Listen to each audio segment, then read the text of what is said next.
Yeah, there's nothing better than you having actual data, especially your own data, because you have access to it and you know it's right. So that is 100%, and certainly as part of our investment strategy, we are looking to grow our presence in markets where we already currently have assets.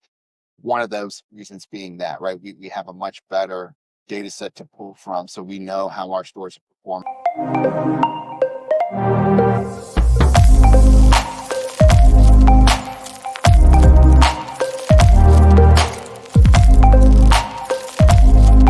Hello, everyone. This is Doug Newell, and this is Property Pulse. And I am lucky today to have Steve Raposa. Steve, as I understand it, you are involved in acquisition involving storage space. Is that correct?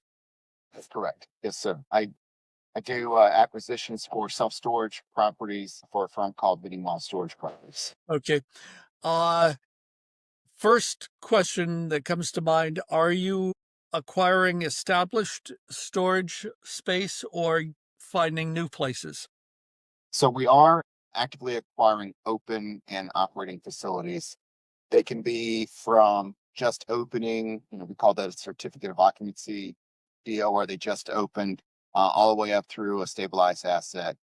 We will require any of those at any of that time, but we don't do new development You today. don't do new development. Is there a database or a list of all these properties out there? Yeah, there's a number of different data sources, as you can imagine. So we reference a few different data sources. So we've got access to property data from a company called StoreTrack. We use Track IQ as well.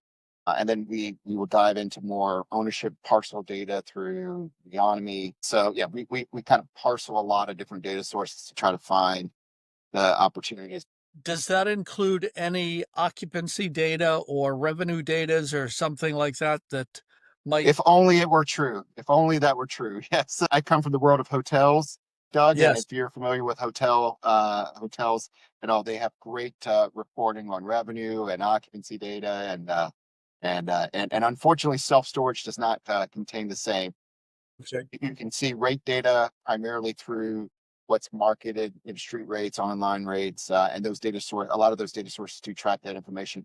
But the big unknown is certainly the occupancy numbers and the in place or achieved rents that these facilities are getting, and oftentimes that can vary greatly from what we're seeing being advertised as an actual rental. Interesting. Has anybody made an attempt to sort of model them based upon how many people are within what commuting distance and how close other storage facilities are and so forth, that somebody has predicted that this looks like it would be half full or something?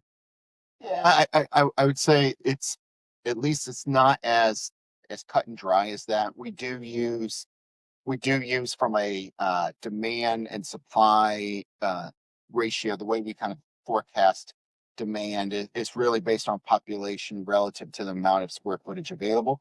So in the storage industry, you may hear a net rentable square foot per person or per capita. It's the different companies we use that interchangeably, but that's a number, or a ratio of footage to the number of people, and then that kind of is a predictive, predictor of what potential demand could be. Again, not an exact science, but certainly a data point that we use to try to help forecast what that likely demand is Yeah. going to be How big on is your facilities. firm, if I might ask? How So many storage facilities or units or whatever metric you yeah, so use? we're roughly just, I think we just crossed the 250 Okay. property market, where if not, we're close to it. We're in 15 states in the US and 10 provinces in Canada. The Okay. company's actually headquartered out of Canada, so they're based in Calgary, Alberta, Uh-huh. and we're part of a larger group called Avenue Living, which also does multifamily and agricultural farmland as well. So those are the three real estate verticals that they do. I see. And the Mini Mall Storage brand is a company. Are, do you find patterns by looking at your own portfolio? Do you find patterns that are useful in projecting to what you do that says, okay, This one is in, I don't know, Waterbury, Connecticut or something, and it's had, Yeah, here's the demographics around there, blah, blah, blah. And therefore we can expect a 91% occupancy or something. absolutely. Yeah. There's nothing better than you having actual data, especially your own data, because you have access to it and you know it's right. So that is 100%. And certainly as part of our investment strategy, we are looking to grow our presence in markets where we already currently have assets. One of those reasons being that, right? We have a much better data set to pull from. So we know how our stores are performing, what the lease ups look like, what the vacancy factors have looked like, how the rate growth or no rate growth dynamics are playing out in certain markets. And so we're better able to predict based on the prior. Are there other reasons for liking something that's sort of close to home? Are there some economies there? Absolutely.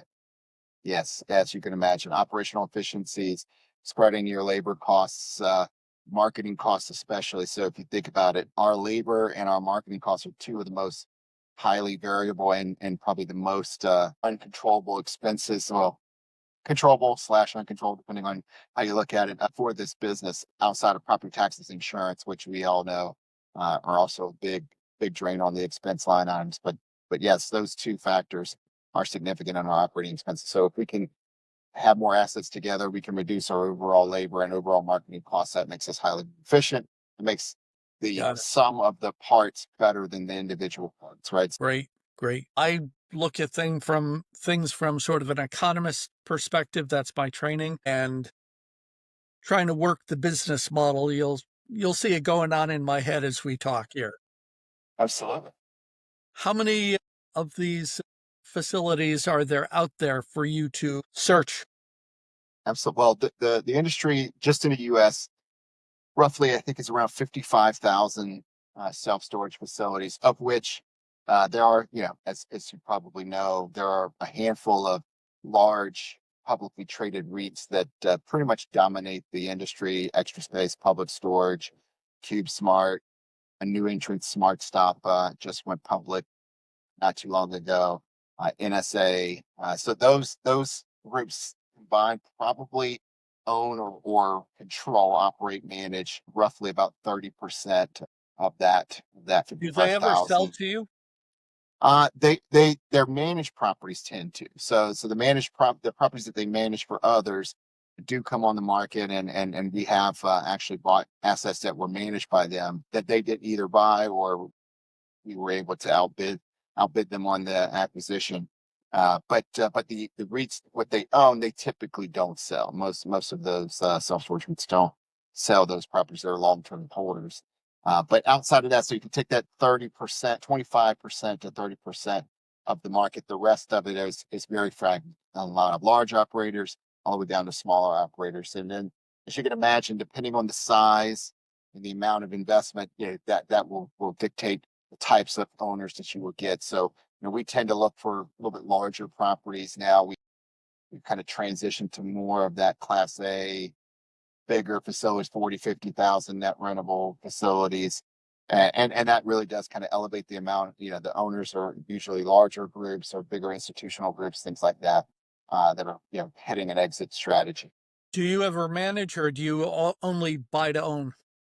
So now we just buy to own. We are at least that's the condition of our funds now. We are looking at other alternatives. So there could be potentially in the future some JV opportunities down the road as a manner of kind of developing some relationships with certain developers or our existing groups. Would there be a skew towards older communities? Well, it's really, I'd say it's more about population.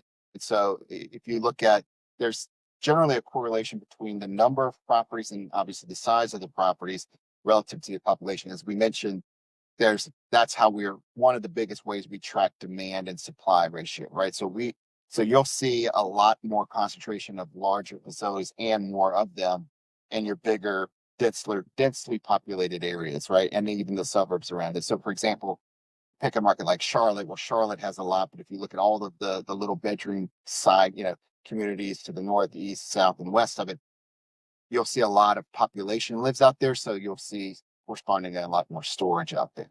And then obviously the way those developers look at it will, what the unit mix and the size and the layouts, they'll want to serve that particular community. Again, going back to income demographics. As I understand it, your firm distinguishes itself by being sort of high tech, okay? Very impressive 24/7 access, uh, sort of try to get the people in the background and just allow the storage to do storage kind of thing, right? Yes. Can we talk about what tools you might have that you use? Yeah, it's a great question. So it's a little bit of everything. So as I mentioned, you've got a lot of different data sources. So for us to find and acquire a deal, we've got a multitude of different data sources that we use. We also, as you mentioned, from our own store performance, we use some data visualization tools to help us track all of our performance and put it in a nice dashboard so we can easily reference Mhm. performance in any one market. So that certainly helps us. We incorporate all this data into a CRM to automate for our outreach and really tracking the interactions with the different owners and brokers. We do acquire a lot through the brokerage community. In fact, that's primarily how we find deals today. So we certainly want to develop those relationships and maintain them. And then, once we own a store, then there's a litany of tools that we use to try to make sure that we're operating as efficiently as possible. And then, we could probably spend a whole podcast on all the ways that we're currently using technology and where that potentially could go to enhance operations. But from an acquisition standpoint, there's still the old fashioned spreadsheet models that everybody does. Yep. And I don't think we'll ever get quite away No, from they're that. not Although going away. until chat GPT or these AI chatbots can do it for us, which I think is coming, those models are going to stay with us for a while as we start to individually underwrite each opportunity.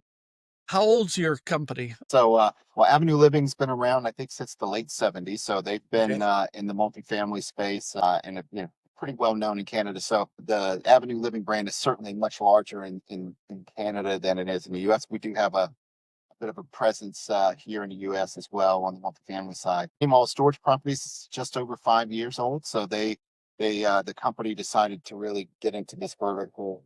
It's a great complementary business to multifamily. It really does kind of fit part and parcel with that. Renters tend to store stuff. They have smaller spaces and typically less. They usually don't have basements or access to garages, so, which most of us tend to store things in. So Yes. does make it a little easier for us. So they got into the business about 5 years ago, really aggressively grew the company through that period of time. And so now as we talked about, we're kind of entering this phase of we're fairly mature. We're still, we're considered to be one of the top large operators in storage based on our property size, property count rather.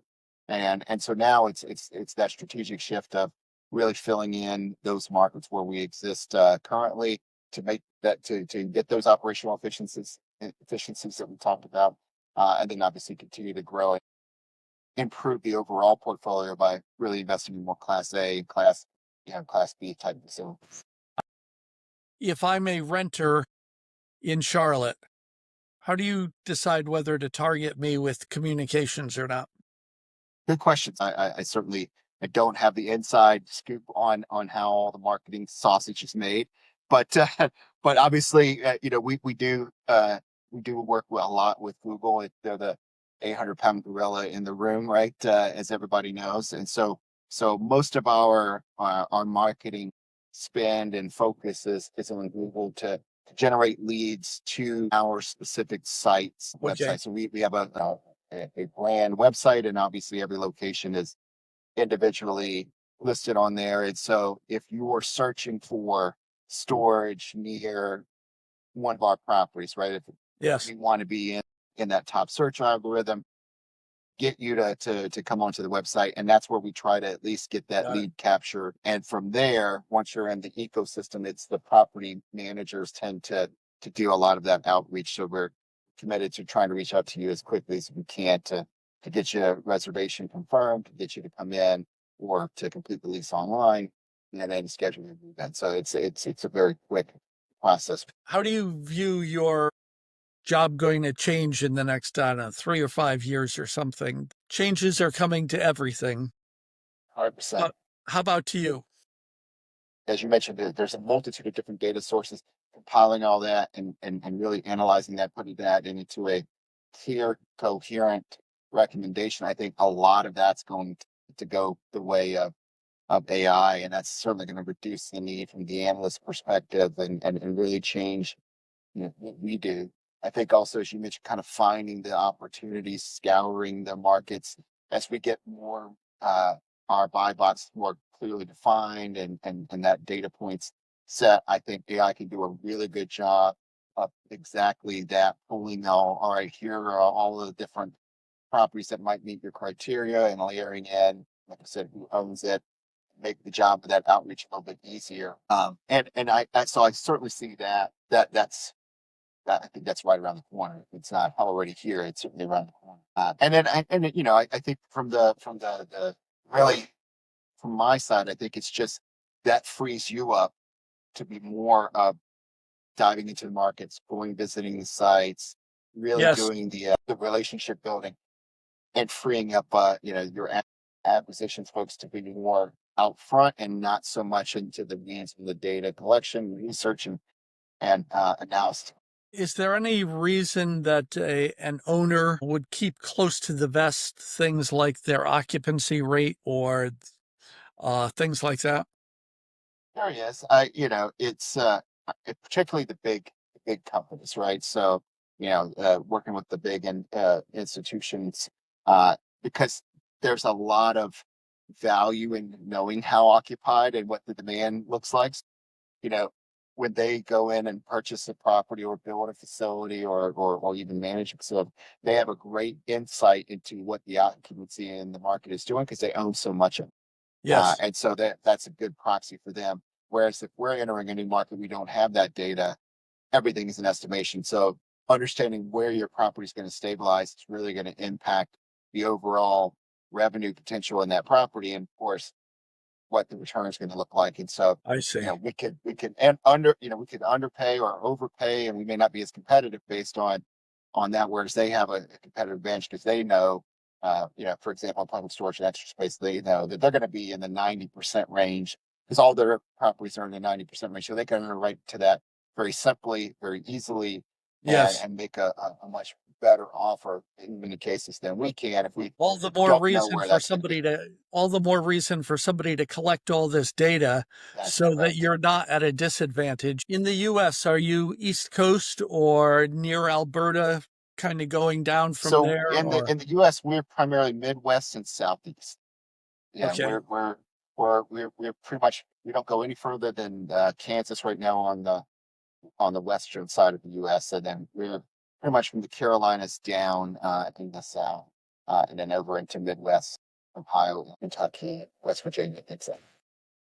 I won't ask you where you're expanding to because that sounds like that'd be a trade secret, but from my limited experience, the Northeast is a fairly good market. It may be saturated though, I'm not sure. It's As you know, every real estate is local, right? So location, yes. location, location matters, right? So Yeah. there are certainly saturated parts of all across the country.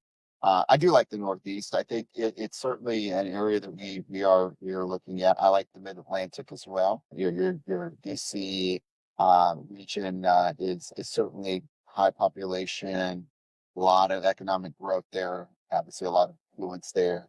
The Northeast, as you mentioned, similar characteristics. So yeah, those are certainly areas, as you can imagine, it's a little tougher from an operating environment. Property taxes are higher in a lot of Yes. these markets. Yeah. So really understanding that, and obviously land values are higher. So the price that you're going to pay per square foot's going to be a little bit higher. Everything goes up. It's a much bigger factor. You do you bump into zoning stuff a lot?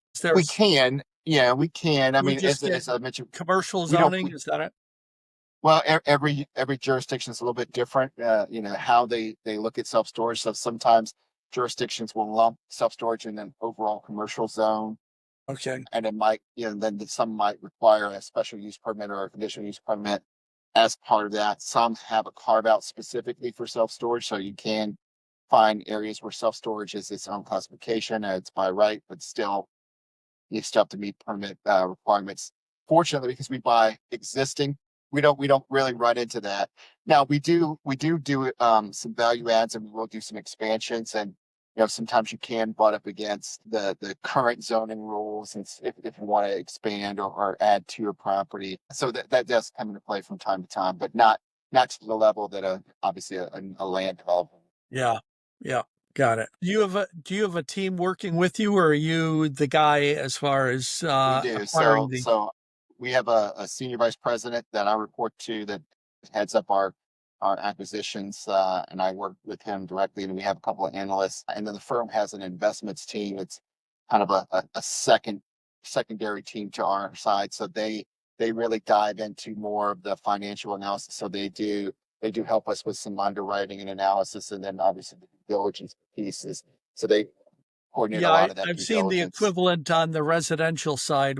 Well, I would be curious to hear what you think. I mean, you asked me the question earlier, what do I see impacting our business in the next 3 to 5 years through technology? What are you seeing out there? What are you preparing for? I see sort of two stages. One stage is I see somebody who comes up with a solution for a problem and goes out and sells them and becomes expert at that problem.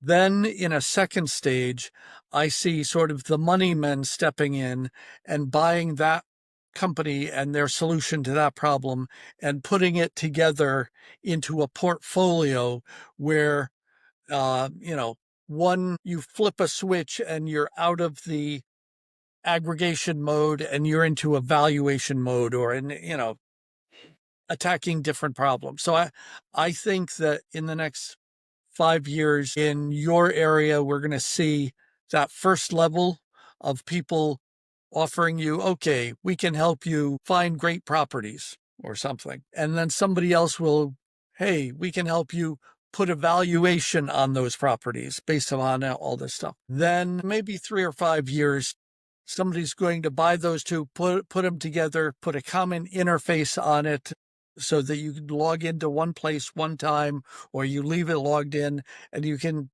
do this and this and this and this, and more of a soup to nuts kind of thing. So I think that's sort of what's going to happen from an AI perspective. Anyway, okay. Thank you for your time. I appreciate it, and have a good day down there. You as well, sir. Enjoy that Okay. mountain air.